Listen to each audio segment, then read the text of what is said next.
Good morning traders. मैंने कुछ trade करना स्टार्ट किया है फिर से इंट्राडे में।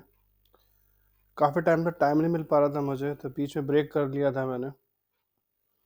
अभी आपको मैं दिखाता हूँ अपना एक स्टेटमेंट। ठीक है, ये आप देख सकते हो, स्टेटमेंट ओपन है। मैं एक बार बता देता हूँ कि 24 से स्टार्ट किया है। ठीक है, एक बार दोबारा आपके सामने रिफ्रेश कर लेता हूँ। ये आप देख रहे होंगे, तो ये एक्चुअल स्टेटमेंट है। एक बार कॉन्फिडेंस के लिए फिर से दिखा देता हूँ। अब देखिए 25 से दिखा रहा है यहाँ पे।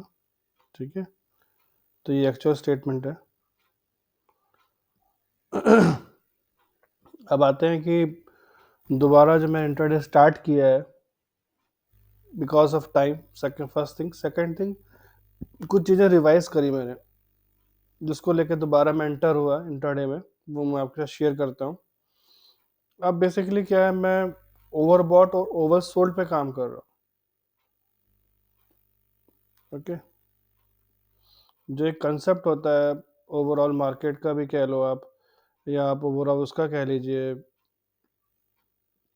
जनरल एक कंसेप्ट भी है आपका। ठीक है, ये है हमारा ओवरबॉट और ओवरसोल्ड। सिंपल साइकोलॉजी होती है इसके पीछे, ये होती है कि अगर कोई भी स्टॉक एक टर्म पीरियड तक सेल होता रहता है तो ओवरसोल्ड पीरियड पे आता है, और वहाँ पर क्या होता है, सेलर हटना स्टार्ट कर देते हैं और बायर ज्वाइन करना स्टार्ट कर देते हैं। उस मूवमेंट को पकड़ना, अगर उस मूवमेंट को पकड़ लेते हैं हम, एग्जैक्ट ओवरबॉट को, एग्जैक्ट ओवरसोल्ड को, तो हमारे पास एक अच्छा मार्जिन बनता है मूवमेंट का। और यूजली क्या होता है, जब ओवरबॉट ओवरसोल्ड पे आप इंटर करते हो, तो सपोज मैं ओवरबॉट पे इंटर किया, दैट मीन्स क्या है, ये स्टॉक या ये स्क्रिप्ट या निफ्टी जो है, वो एक एक्सपेक्टेड जो रिजल्ट होगा बायर्स का, वहाँ तक पहुँच चुकी है। अब प्रॉफिट बुकिंग के लिए दे रेडी टू स्टार्ट सेलिंग। अब यहाँ सेलिंग करना स्टार्ट जब करते हैं तो क्या होता है, usually overbought to oversold movement हो ही जाता है। और नहीं भी हो रहा है तो आप एक बड़े टाइम फ्रेम से छोटे टाइम फ्रेम के मूव कर सकते हो, और ओवरबॉट ओवरसोल्ड के साथ प्ले कर सकते हो। तो मैं आजकल वही प्ले कर रहा हूँ, overbought to oversold, oversold to overbought. तो यूजली क्या करता हूँ मैं, जैसे मैंने यहाँ पर 1 तारीख को एक ट्रेड लिया था, ये अब देखो सबसे ज़्यादा मैंने प्रॉफिट कमाया था बाकी कंपेयर टू अदर्स। ठीक है, अब छोटे छोटे प्रॉफिट देखिए, पहले मैंने स्टार्ट किया था सिंगल लॉट से, ऑप्शन से, जब मुझे लगा कि हाँ ठीक चल रहा है सब कुछ मेरा, दैन फिर मैं फीचर पे आ गया और मेरा 1 लॉट पे फीचर का प्रॉफिट है। यहाँ मैंने BTST किया था। BTST क्यों किया था बताता हूँ आपको।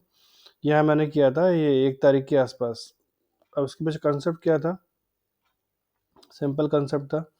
ये ओवरऑल एक रेंज बन गई थी बॉटम की और टॉप की, इसको उसने ब्रेक कर दिया था। ब्रेक करने से पहले लेकिन मुझे क्या एक्सपेक्टेशन थी बताता हूँ मैं आपको। यहाँ पर आप देखोगे कहीं ना कहीं ओवरऑल 1 डे के आसपास वो सस्टेन किया। ठीक है, मतलब ऊपर कुछ ऐसा प्रेशर दिख नहीं रहा है, नीचे कुछ प्रेशर बन नहीं रहा। ठीक है, और यहाँ मुझे क्या है, एक कंडीशन जी थी जो ओवरसोल्ड की, वो दिख रही थी। अब देख रहे हो, ओवरसोल्ड ओवरसोल्ड बार बार हो रहा है लेकिन ज़्यादा मूवमेंट नहीं हो रहा है। ठीक है, तो ये भी एक अंडरस्टैंडिंग होती है मार्केट को समझने की। बार बार ओवरबॉट हो रहा है, नीचे नहीं आ रहा, डैट मीन्स कहीं ना कहीं मार्केट दोबारा ऊपर जाना चाहता है। वैसे ही क्या होता है, जब ओवरसोल्ड ओवरसोल्ड कई बार होता है, और यहाँ पर देखिए ये डाइवर्जन बना है, बेयरिश डाइवर्जन। ठीक है, सॉरी ये बियर डाइवर्जन, ये बुलिश डाइवर्जन बना है। तो वहाँ ना कहीं आपकी एक्सपेक्टेशन नहीं आती है मार्केट यहाँ से करेक्शन देने वाली है, तो मैंने यहीं के आसपास बाई किया था और उसे रखा। फर्स्ट डे में पहली कैंडल जो थी 5 मिनट्स की, वही मुझे अच्छा खासा प्रॉफिट दे गई थी। कैंडल बहुत बड़ी थी, इसलिए मैंने यहाँ पर एज ए क्या कहते हैं प्रॉफिट बुकिंग के हिसाब से यहीं की मैंने सेल कर दिया था। थोड़ा और होता तो एक बार और एक अच्छा स्पाइक आया था। तो मैं ऐसा ही करता हूँ। ये जो आप देख रहे हो यहाँ पर सारे प्रॉफिट स्टेटमेंट, ये मेरे से थोड़ी गलती हुई थी एनीवेज, बट यहाँ पर हमने सब कुछ ठीक ही किया। यहाँ अगर मिस्टेक हुई है मुझसे थर्सडे को, तो मैंने फ्राइडे को ट्रेड नहीं किया अपने आप को बैलेंस करने के लिए, बट मैं फुल डे यहाँ पर ट्रैक करता रहा और जो मेरा ट्रैकिंग थी वो सही थी पूरी पूरी। तो बताता हूँ उसके बारे में भी। और जैसे 2 तारीख को आए हम लोग, तो ये आपका 2 तारीख का मूवमेंट है, ठीक है। ये हमने प्रॉफिट कमाया। फिर हमने ट्रेड किया था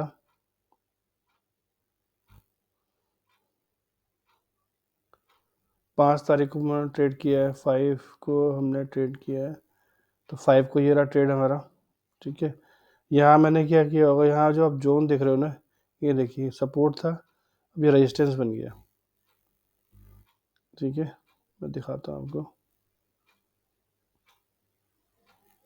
ये देखिए, ये आपका सपोर्ट जो है अब ऐसा रेजिस्टेंस काम कर रहा था यहाँ पर। तो हमने यहाँ कहीं सेल किया होगा, बट ये नीचे जाने को तैयार नहीं था बिकॉज ऑफ गैप, यहीं कहीं सेल कर दिया, छोटा प्रॉफिट कमा के निकल आया, ठीक है।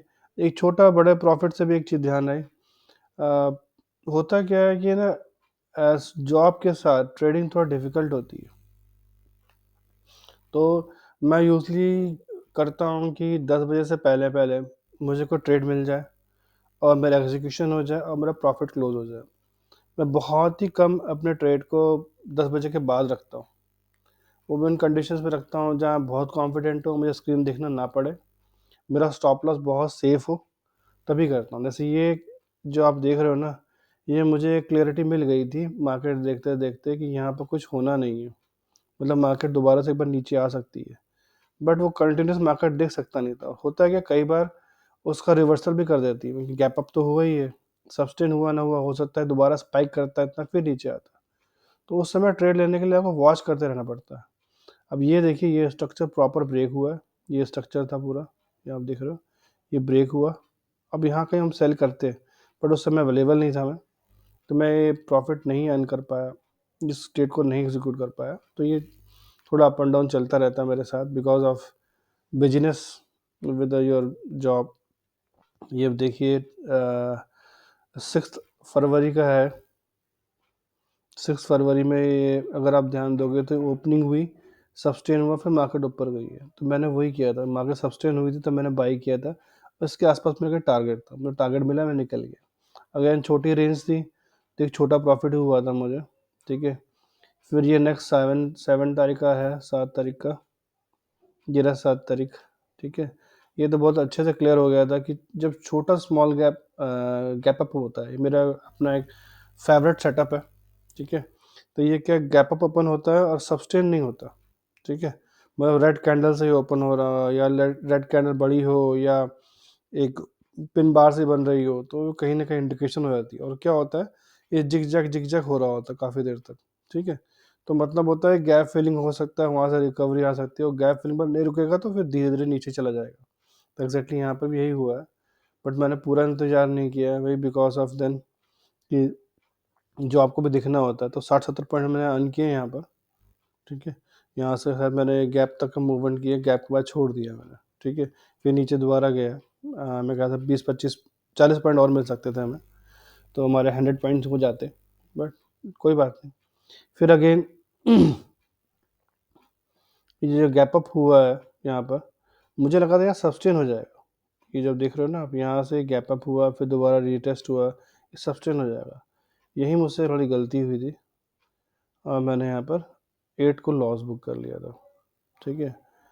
बेसिकली ओवरसोल्ड था, बट मुझे लगा कि थोड़ा टाइम के लिए ओवरसोल्ड है, कुछ करेक्शन आ करके ठीक हो जाएगा। ये थोड़ी गड़बड़ हो गई यहाँ पर, वरना जब भी ओवरसोल्ड होता है, सॉरी ओवरबॉट होता है, तो कहीं ना करेक्शन देखोगे, और कहीं ना कहीं ओवरसोल्ड होता है, ये देख रहे हो ना, ओवरसोल्ड हुआ, दोबारा करेक्शन हुआ, ओवरसोल्ड हुआ, फिर करेक्शन हुआ, ठीक है। अब करेक्शन कितना हो क्या होगा, उसके लिए थोड़ा कैंडल समझ में आना चाहिए आपको, रेंज समझ में आना चाहिए कि कहाँ पर है ये आपका जो सपोर्ट है, वो रेजिस्टेंस से काम कर रहा है कि सपोर्ट दोबारा सपोर्ट बन रहा है, ये देखिए आप, ठीक है।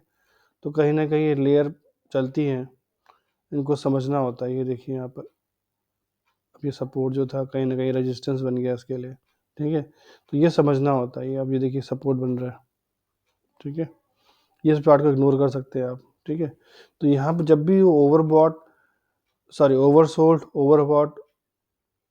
ओवरबॉट जब भी होता है, मैं वहाँ पर देखता हूँ कि वहाँ पर क्या सिनेरियोज क्रिएट हो रहे हैं, उस सिनेरियोज के हिसाब से मैं फिर बाई और सेल के लिए प्लान करता हूँ, ठीक है।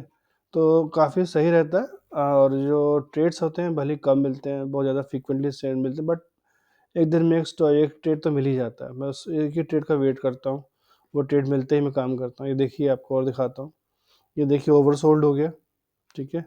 और नेक्स्ट दिन क्या हुआ था, ये छोटा सा गैप डाउन किया इसने, उसके बाद पूरी रिकवरी करी, ठीक है। कहाँ तक करी, ओवरसोल्ड से ओवरबॉट तक रिकवरी करी, फिर करेक्शन आया, ठीक है। तो मार्केट कुछ ऐसी चलती है, जिगजैग करती रहती है, ओवरबॉट ओवरसोल्ड ओवरसोल्ड ओवरबॉट, यही इसका एक नेचुरल वे ऑफ इंक्रीमेंट या वे ऑफ डिक्रीमेंट है। मतलब गिरेगा तो इस तरह से गिरेगा, बढ़ेगा तो कुछ ऐसे ही बढ़ेगा, ठीक है ना। जैसे आप यहाँ देख रहे हैं, ये का ओवरबॉट हुआ, ओवरसोल्ड तक गया, मतलब यहाँ से फॉल होना स्टार्ट हुआ उस दिन। ये पहली कैंडल ही आई थिंक, हाँ पहली कैंडल है, पहली कैंडल से लेकर के 11 बजे के आसपास तक फॉल ही रहा, फिर इसने रिकवरी करी, देन फिर दोबारा ओवरसोल्ड तक पूरा गया नेक्स्ट दिन तक, सेम डे ही गया, सॉरी 30 तारीख का, ठीक है। तो यही है, प्राइस एक एक एरिया तक आता है जहाँ पर उसको जो सेलर्स होते हैं हटना बंद हो जाते हैं, तो वो ओवरसोल्ड तक पहुँच जाएगा, और जहाँ ओवरसोल्ड होगा वहाँ प्राइस एक्शन को थोड़ा ध्यान दोगे आप। जैसे ये यहाँ पर ओवरसोल्ड हुआ है तो प्राइस एक्शन सब्सटेंस होना स्टार्ट होगा, तो यहाँ के बाई कर सकते हो, पर छोटा मूवमेंट ही मिला है क्योंकि उसके ऊपर नहीं गया, तो कई बार कॉस्ट टू कॉस्ट निकलना पड़ता है। बट ये थोड़ा सेफ होता है, यहाँ पर आपको क्लियर होता है कि हाँ यहाँ मैंने अगर ट्रेड लिया है तो इसके नीचे मुझे कुछ भी मिलता है तो मैं बाहर निकल जाऊँगा, ठीक है। और बाहर निकलूँगा तो रिवर्स डायरेक्शन में जाऊँगा, और अब की टारगेट जो मेरा यहाँ पर ओवरसोल्ड से ओवरबॉट था, अब यहाँ मेरा ओवरबॉट से ओवरसोल्ड होगा, ठीक है। तो इस तरह से मैनेज करना होता है। और यूजली मैंने अब ऑप्शंस पर नहीं करता हूँ, क्योंकि ऑप्शंस में क्या होता है, जब दोबारा रिकवरी होती है तो वहाँ पर आपका पूरा कॉन्फिडेंस और प्रॉफिट चला जाता है, ठीक है। और सही तरह से आप मैनेज नहीं कर पाए तो आप लॉस में रहते हो। तो मैंने स्टार्टिंग भले ही ऑप्शन से किया है, सिंगल लॉट से किया है, और पेशेंस देखने के लिए, अपने आप को वेरीफाई करने के लिए कि जो मैंने कंसेप्ट देखे हैं चार्ट में वो एग्जैक्टली वर्क कर नहीं कर रहे हैं, कर लिया, थोड़ा सा एक मार्जिन गेन कर लिया, फिर उसके बाद दोबारा मैं यहाँ पर ऑप्शंस में छोड़ करके मैं फ्यूचर में आ गया और फ्यूचर में ट्रेड करता हूँ, ठीक है। भले ही मुझे अमाउंट ज़्यादा देना पड़ता है, but I am okay, I am happy with that. देखिए यहाँ पर अब दोबारा से आपका ओवरबॉट हुआ, अब ओवरबॉट से आपकी ओवरसोल्ड तक जर्नी चलेगी। ये देखिए पहली जर्नी यहाँ तक की आई है, गैप अप फिल करने के बाद फिर थोड़ा रिकवर किया इसने, फिर दोबारा नीचे गया, ठीक है। अब बुलिश डाइवर्जन बना, ज़्यादा फर्क नहीं पड़ा क्योंकि यहाँ पर मोमेंटम जो है बहुत स्ट्रांग है, तो यहाँ पर थोड़ा कन्फ्यूज़न हो जाता है, ठीक है। मैं हो सकता है यहीं निकल जाता या यहाँ पर निकल जाता, ठीक है, तो मुझे इतना प्रॉफिट नहीं मिलता।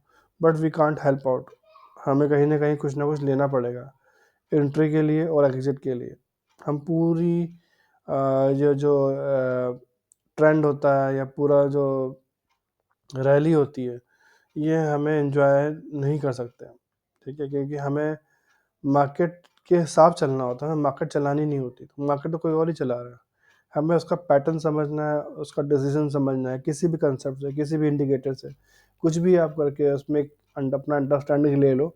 वो अंडरस्टैंडिंग आपकी फिट होनी चाहिए वहाँ पर, अगर फिट हो जाती है तो आप you can survive in market और books start booking with profit, ठीक है। तो वही अगेन मैं दोबारा जर्नी स्टार्ट करी, कोशिश करूँगा वो कंटिन्यू करूँ, वीडियो से कंटिन्यू बनाऊँ, अच्छे कंटेंट आपको दूँ, ताकि मेरे सब्सक्राइबर बढ़े, मेरे लाइक्स बढ़े, और आपको भी अच्छा स्टडी मटेरियल मिले और आप भी प्रॉफिटेबल रहें। होप ये वीडियो आपको इंटरेस्टिंग लगा होगा, और जो मैंने स्टार्ट किया है अपना जर्नी ठीक लग रही है मुझे, तो कि मैंने 22,000 रुपये कमाए हैं, फीस वीस कट के 18,000 कमा लिए हैं। नंबर ऑफ़ ट्रेड तो बोलूँ तो 4 7 8 9 10 ट्रेड्स में है, तो ऑलमोस्ट 2,000 पर डे के हिसाब से एवरेज हो गया। तो इट्स नॉट बैड, अगर मैं 2 घंटे देता हूँ और 2,000 रुपये कमाता हूँ, 1 घंटे देता हूँ 2,000 रुपये कमाता हूँ, तो मेरे हिसाब से तो वैल्यू ऑफ मनी है कि जितना मैंने इन्वेस्ट किया अपने टाइम को उतना मुझे गेन मिल गया, और ना ही मेरा किसी और टाइम फ्रेम में या किसी और काम पे इसका इंटरवेंशन हुआ, ठीक है। इसको मैं स्विंग में भी कर सकता हूँ, ओवरबॉट ओवरसोल्ड, लेकिन अभी क्या है, मैं जब स्टॉक्स देखता हूँ तो यूजली सारे मुझे ओवरबॉट ही दिखते हैं, तो मैं भी इसमें स्विंग में एंटर नहीं किया हूँ। कुछ एक लिस्ट बनाई मैंने जिनके ऑब्जर्वेशन कर रहा हूँ, थोड़ा और श्योर हो जाऊँगा तो मैं भी आपको शेयर करूँगा, ये कोशिश करूँगा, अभी टाइम मिलता है तो एक वीडियो बना के आपको शेयर करता हूँ अंडरस्टैंडिंग के लिए। तो प्लीज़ अगर आपने मेरे चैनल को फर्स्ट टाइम देख रहे हैं, विजिट कर रहे हैं, तो प्लीज़ सब्सक्राइब करें ताकि आपको अच्छे कंटेंट मिलते रहें। अगर आप सब्सक्राइब कर चुके हैं, लाइक बटन प्रेस करना है, प्लीज़ इस वीडियो को लाइक करिए ताकि अधिक से अधिक लोगों को ये वीडियो पहुँचे। Thanks for watching my video.